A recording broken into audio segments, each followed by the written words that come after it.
하나님 우리가 호흡처럼 기도하기를 원하십니다.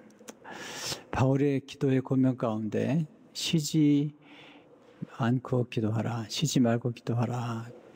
또 에베소 6장 18절을 보게 되면 모든 기도와 간구를 하되 항상 성령 안에서 기도하고, 이전 성경은 무시로 기도하라고 권면하고 있습니다. 어떻게 가능하죠? 우리가 때로 10분 기도하는 게 어렵고 1시간 기도하는 게 어려운데 무시로 기도하라. 우리가 육신의 몸을 입고 사는 동안에 쉬지 않는 게 두 가지가 있죠. 하나는 우리 호흡이고요. 또 하나는 심장이죠. 그렇게 쉬지 않고 기도해야만이 우리 영혼이 늘 이렇게 생명력 있게 움직일 수 있다는 사실을 강조하죠. 깊은 기도의 영성가들의 기도 생활을 엿보는 중에 한결같이 강조하는 기도 가운데 하나가 이 호흡 기도, 또 무시 기도를 강조합니다. 데이비드 베너는 말하기를 기도는 우리 모두를 위한 것이며 호흡만큼이나 자연스러운 것이다. 사실 기도는 영혼의 호흡이다. 숨을 쉬지 않으면 살 수 없듯이 기도도 우리에게 절대적으로 필요하다. 네, 우리가 호흡하지 않고 살 수 없는 것처럼 우리의 기도가 호흡 같아야 된다라는 사실을 강조하고 있습니다. 예수님이 부활하신 후에 제자들을 처음 찾아오셨을 때 그들의 평강을 빌어주시고 또 그들의 사명을 다시 한번 고취시키신 다음에 주신 말씀이 오늘 요한복음 20장 22절의 말씀이죠. 이 말씀이 굉장히 중요해요. 한 절이지만 이 말씀을 하시고 그들을 향하사 숨을 내쉬며 이르시되 성령을 받으라. 예수님이 숨을 내쉬며 이르시되 성령을 받으라. 그렇게 말씀하고 있습니다. 자, 여기서 배우는 첫 번째 교훈은 하나님은 우리에게 생기를 넣어주시는 분이십니다. 요한복음 오늘 본문의 말씀은 창세기와 연결이 되죠. 창세기 2장 7절에 보면 여호와 하나님이 땅에 흙으로 사람을 지으시고 생기를 그 코에 불어넣으시니 사람이 생명이 되니라. 흙으로 사람만 지으신 게 아니고요. 짐승도 흙으로 지으셨어요. 그런데 사람에게만 생기를 그 코에 불어넣으시고 그때 생명이 되었습니다. 자, 여기서 첫 번째 또 배우는 교훈은 우리는 하나님의 생기를 불어넣어 주심으로 생영이 되었습니다. 이 하나님의 생기는 하나님의 호흡이죠.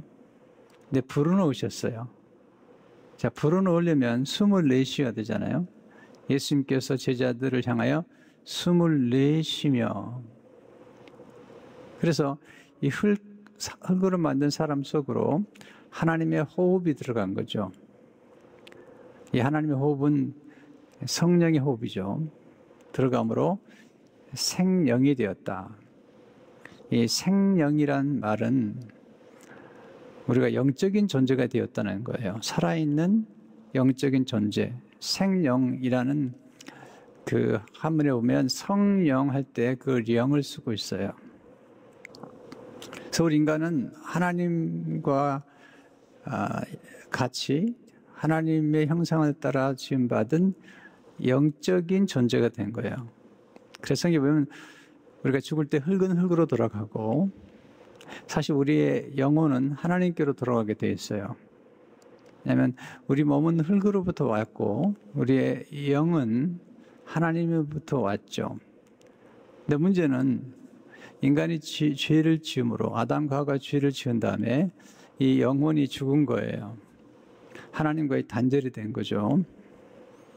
예수님 오셔서 다시 숨을 내쉬면서 우리 죽어있는 영혼을 소생시키고 성령으로 거듭나게 하심으로 우리 단순한 육체적인 생명이 아니라 하나님의 생명 조에라는 하나님의 생명을 갖도록 예수님이 오셔서 숨을 내쉬며 성령을 부어주신 것입니다. 우리는 특별히 육신의 생명보다 더 중요한 생명이 하나 있는데 영혼의 생명이죠. 예수님을 믿게 되면 성령으로 거듭나게 되면서 영이 살아나게 돼요. 그래서 하나님과 영이 늘 교제를 하면서 호흡을 하면서 친밀한 교제 속에서 생명을 누리게 됩니다. 또한 호흡을 주관하시는 분은 하나님이신 거죠. 다니엘이 벨사살 왕에게 한 말, 다니엘 5장 23절을 보게 되면 왕이 호흡을 주장하시고 왕의 모든 길을 작정하시는 하나님께 우리 호흡을 주장하세요. 하나님이 우리 호흡을 거두시면 우리 이 땅을 떠나게 되고 있는 사람들은 하나님의 품에 그 영혼이 안기게 되죠. 그래서 우리 겸손해야 돼요. 사실 한 10분만 숨을 쉬지 않아도 우리는 이 세상 사람이 아닐 수 있거든요. 시편 104편 29절을 보게 되면 주께서 낯을 숨기신 즉 그들이 떨고 주께서 그들의 호흡을 거두신 즉 그들은 죽어 먼지로 돌아가나이다. 호흡을 거두면 죽어 흙으로 먼지로 돌아가는 것이 우리 인생이죠. 그래서 우리가 이 땅에 태어날 때 이제 후 하고 시작을 하죠. 그리고 땅에 떠날 때는 마지막으로 후 하고 떠나는 거예요. 살아있는 동안은 들숨을 쉬게 되고요. 태어날 때 후 하고 태어나서 떠날 때 마지막 호흡을 후 하고 가는 거죠. 그럼 멈추게 되는 거죠. 우리 인간은 대단한 존재 같지만 사실은 대단하지 않아요. 그래서 늘 겸손해야 돼요. 성령께서 우리 가운데 오시게 되면 우리가 영적으로 새롭게 태어나게 돼요. 그리고 성령이 우리 안에 들어오시면서 성령께서 우리와 함께 늘 호흡을 하시면서 호흡기도, 무시기도를 들어주시는 거예요. 두 번째 호흡기도는 예수 기도를 통해 배우게 됩니다. 제가 이제 영성가들의 그 책을 읽으면서 기도를 배우는 중에 대부분의 영성가들이 꼭 언급하는 기도 중 하나가 예수 기도예요. 이 기도에 관한 스토리는 그 러시아의 한 농부가 쓴 책 가운데 순례자의 길, The Way of Pilgrim이라는 책이 있어요. 근데 무명의 그 러시아 농부가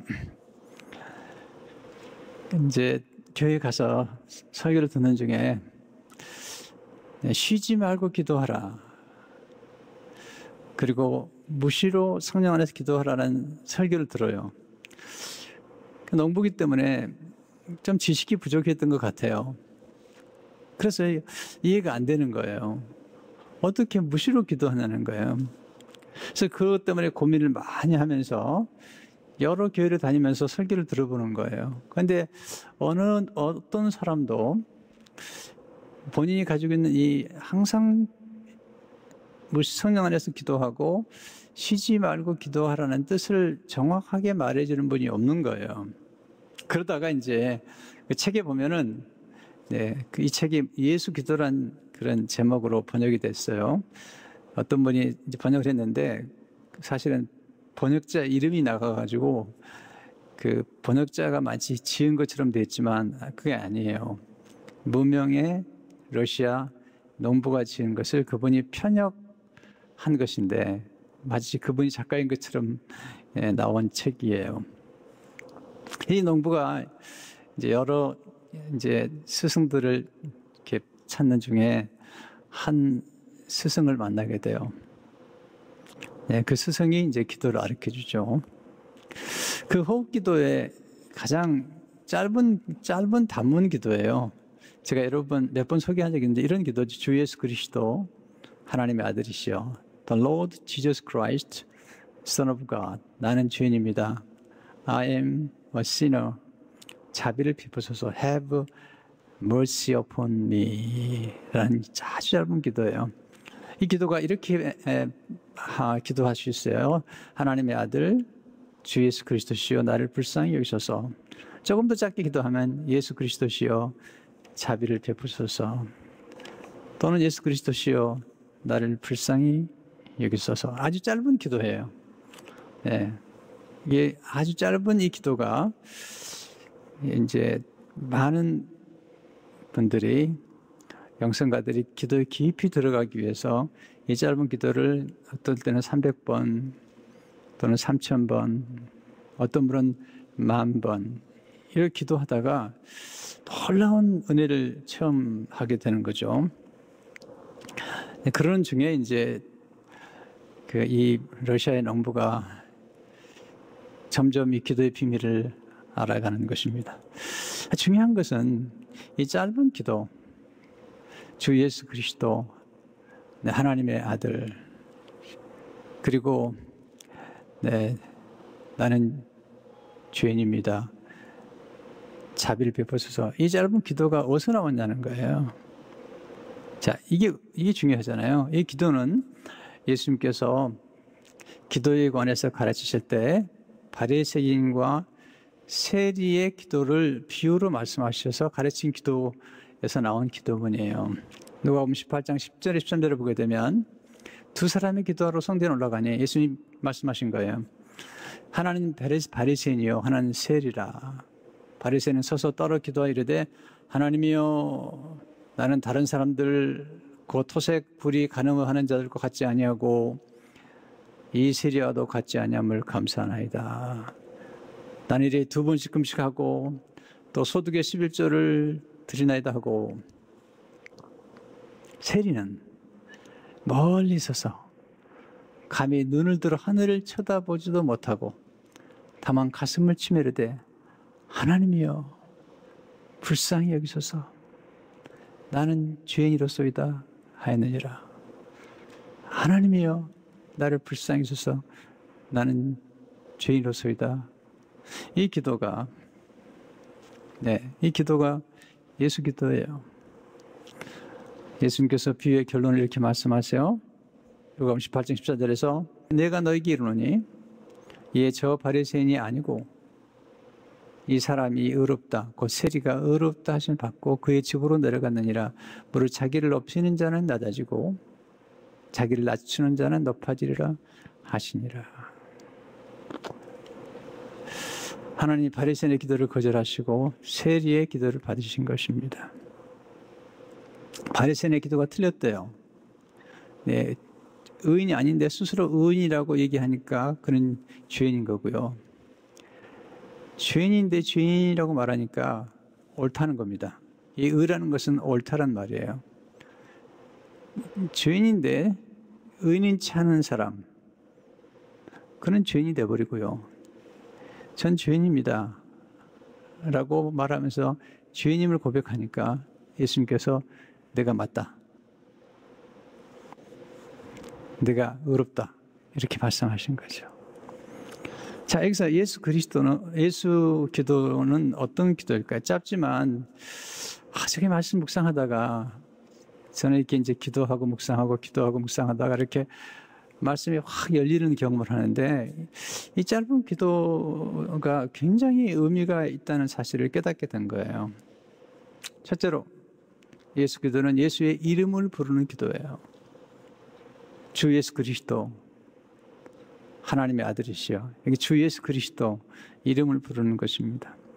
호흡 기도를 드릴 때에 그냥 예수님 또는 주님 그리스도시여 라고 불러도 돼요. 왜냐하면 이 이름에 놀라운 능력이 있기 때문이에요.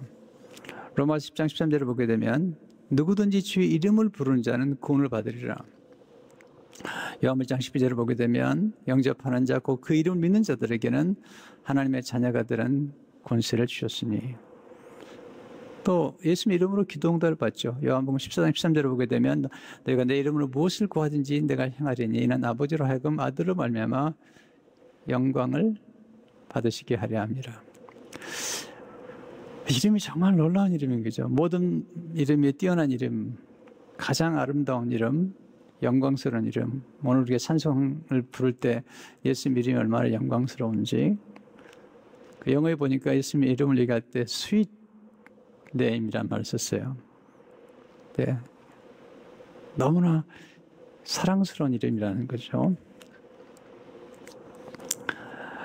예수님 이름으로 사실은 귀신을 쫓아내고요. 그래서 저희들이 늘 신학교 다닐 적에도 그런 기도를 많이 했던 것 같아요. 사실 우리도 모르는 사이에 우리는 다 예수 기도를 하고 있는 거죠. 신학교 다닐 때 제일 많이 신학생들이 주로 앉으면 주여, 주여, 그냥 속으로 하는 거죠. 주님, 예수님.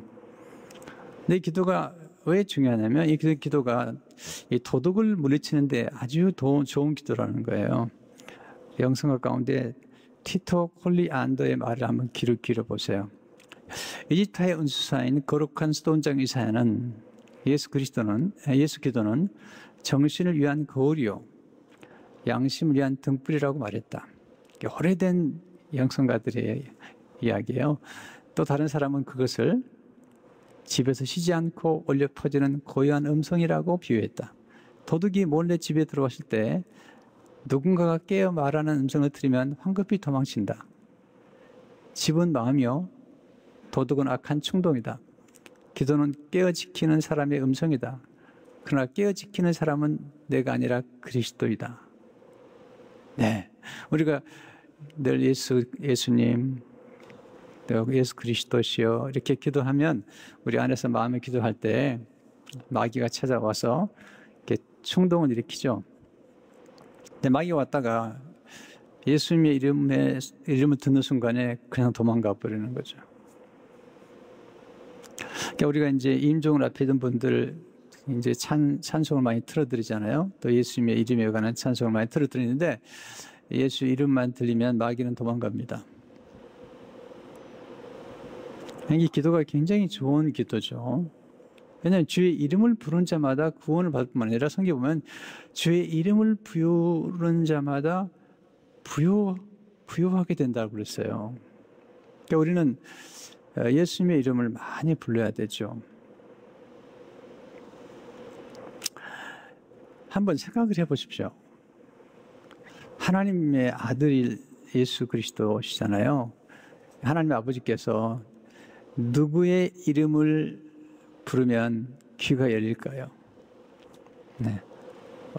이 지구상에 사는 사람들 가운데 누군가가 예수 그리스도, 예수님 정말 기도하는 마음으로 경건한 마음으로 부르면 하나님이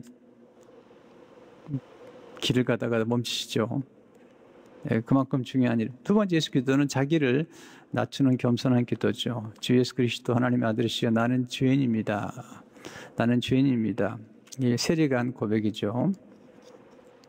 세 번째, 예수 기도를 호흡하듯이 기도하십시오. 러시아 농부가 기도하러 이제 기도를 배우기 위해서 한 스승을 찾아갔을 때 그때 예수 기도를 가르쳐 주는 거예요.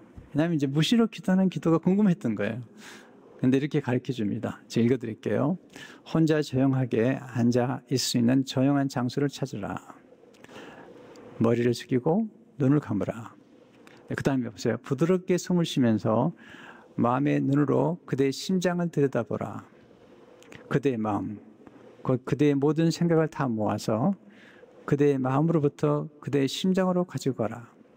숨을 쉬면서 주 예수 그리스도 제게 자비를 베푸소서 라는 기도를 되풀이하라. 입술을 움직이면서 해도 좋고 그냥 마음속으로 해도 좋다. 다른 모든 생각은 다 씻어버리도록 하고 평안한 마음과 인내심을 갖도록 하라. 이 일을 자주 반복하라. 피터 스카지로는 그의 책 부록으로 호흡 기도를 이렇게 가르쳐 주는데요. 조용한 곳에 똑바로 앉으라. 허리를 꼭 펴라고 그래요. 네, 당신 호흡에 주의를 기울이라. 횡격막 호흡으로 복부가 쉽게 나왔다 들어갔다 하게 하라.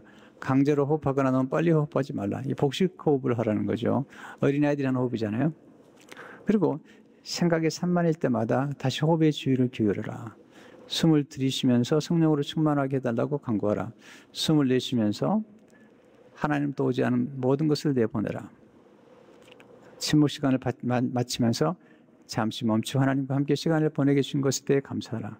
자, 이렇게 기도하고 하루 종일 이제 호흡 기도를 하는 것입니다.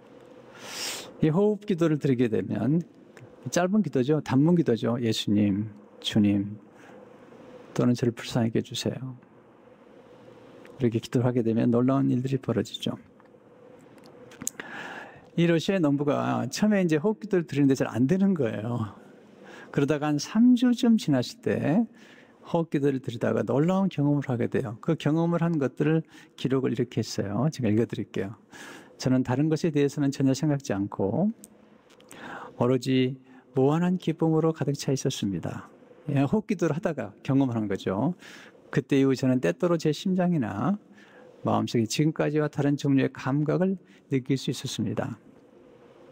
어떤 때는 심장이 더할 수 없는 즐거움으로 거품이 넘치어 흐르는 것 같으면서 말할 수 없는 홀가분함, 자유, 위로로 채워지는 느낌이 들어 저는 완전히 변화된 채 황홀한 기쁨에 감사했습니다. 또 어떤 때는 예수 그리스도에 대한 그리고 하나님이 지으신 모든 피조물에 대한 불타는 사랑으로 제가 완전히 사라지는 것 같았습니다. 또는 어떤 때는 저 같은 죄인에게 베풀어 주신 주님의 자비로 말미암아 주님께 대한 뜨거운 감사의 눈물이 걷잡을 수 없이 엉성해졌습니다. 그리고 마지막 부분도 중요한데요. 때로는 제가 전에 가지고 있던 무지몽매함이 완전히 밝혀지면서 전에는 상상할 수 없던 것들이 갑자기 이해되기도 했습니다. 전혀 이분의 이 간증이 제게 너무 이해가 되는 거예요. 제가 호흡 기도를 하고 또 이렇게 예수 기도를 하고 또는 침묵 기도를 하는 중에 경험했던 경험들이에요. 특별히 저는 고요한 기쁨, 고요한 평화를 많이 경험했고요. 이렇게 고요함 중에 들어가다 보면 어느 순간에 막 지혜가 떠오르는 거예요. 영감이 떠오르고 또 이 글이 자꾸 솟구쳐 올라오는 거예요. 네, 정말 놀라운 경험들을 많이 했어요.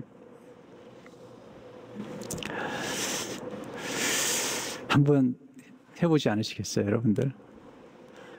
우리는 기도가 다양해요. 다양한 기도가 하지만 이 호흡 기도는 언제나 어디서나 드릴 수가 있어요. 그러니까 대화하다가도 마음속으로 예수님, 묵음으로 도와주십시오. 이렇게 그런 기도를 많이 하게 되죠. 호흡 기도를 통해 성령님 안에서 예수님의 이름을 늘 부르도록 하십시오. 은둔자 테오파는 예수 이름을 기억하며 부르는 것이 얼마나 중요한지 이렇게 얘기해요. 이 지극히 바람직한 예수님의 이름은 고요와 침묵의 핵심입니다. 이제 로마 정교에서 가장 추구하는 그 추구 중 하나가 고요함이거든요. 고요와 침묵의 핵심이 예수님 이름이라는 거예요. 이것을 기억함으로써 우리는 기쁨과 즐거움, 죄사함, 그리고 소중한 덕목들을 획득하게 됩니다. 이 지극히 영광스러운 이름은 고요와 침묵 속에서만 발견할 수 있습니다. 예수님께서 저들에게 생기를 불어넣으시죠. 요한복음 10장 20절에 오면 이 말씀을 하시고 그들을 향해서 숨을 내쉬며 이르시되 성령을 받으라. 그러니까 왜 성령을 받으라고 그러는가? 자, 이 얘기를 헨리 나온이 설명을 해줘요. 자, 읽어드리고 마칠게요. 성령에 대하여 말할 때 우리는 우리 안에 숨쉬는 하나님의 호흡에 대해 말하는 것이다. 영이라는 헬라어 단어 퓨누마는 본래 호흡이라는 뜻이다. 하나님의 영은 우리의 호흡과 같다. 우리 안에서 기도하시며 우리에게 사랑과 용서와 자비와 선함과 온유와 평안과 기쁨의 선물을 주시는 분은 하나님의 성령이시다. 우리에게 죽음이 이길 수 없는 생명을 주시는 분도 성령이시다. 그러니까 우리가 무시로 기도하는 것은 우리가 의지적으로 무시로 기도한다기보다도 성령님이 우리 안에서 늘 무시로 기도하시는 그 기도를 따라 우리도 동참하는 기도를 드리게 되는 거거든요. 이 짧은 예수 기도 속에 사실은 엄청난 의미를 가지고 있다는 사실을 기억하는 게 중요하죠. 주 예수 그리스도 하나님의 아들이시여 나는 죄인입니다. 자비를 베푸소서. 이 짧은 예수 그리스도 이 기도 속에 엄청난 뜻이 있다는 걸 안다면, 네, 이 기도가 얼마나 소중한가를 배우게 되죠. 기도의 다양한 것 가운데 한 기도를 제가 알려드리고요. 이 기도가 우리의 감정을 다스리기도 하고, 또 우리의 건강에도 얼마나 도움이 되는지, 또 우리 영적인 건강과 하나님과의 교제 가운데 얼마나 도움이 되는지 말씀을 드렸어요. 한번 시도해 보세요. 다음 주에는 이제 감정 기도, 네, 감성 기도라고 할까요? 네, 이 기도에 대해서 말씀드리겠습니다. 기도하겠습니다.